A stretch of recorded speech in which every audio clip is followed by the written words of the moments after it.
ఒక వారం క్రితం తండ్రి సన్నిధి శాలేమరాజు గారు తన ప్రసంగంలో చెప్పినటువంటి ఒక కల్పిత గాథ మొత్తం క్రైస్తవ్యాన్ని ఎన్ని అవమానాలకు గురి చేసిందో, యేసు ప్రభుని, మరియమ్మని, బైబిల్ని ఎన్ని బండబూతులు తిట్టిస్తూ ఉందో అని మనం అనుభవిస్తున్నాం ఈ వారంగా. ఒక్కడి నోటు దురుసుకి, ఒక్కడి వాక్య అవగాహన లేనటువంటి తనానికి మొత్తం క్రైస్తవం ఈరోజు అవమానానికి గురైంది.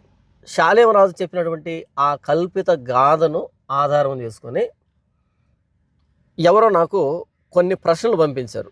ఈ ప్రశ్నలు చదివే కంటే ముందుగా ఇంతకు శాలేమరాజు కల్పించినటువంటి కథ ఏంటి? ఒక చర్చిలో మీటింగ్ జరుగుతుందంట. ఆ చర్చి ఎదురుగా ఒక వ్యక్తి పూల బండి పెట్టాడంట. పువ్వులు బండి మీద పెట్టుకున్నాడంట. అయితే చర్చి లోపలికి పాస్టర్ గారు వెళ్తూ, ఒరే ఇక్కడ బండి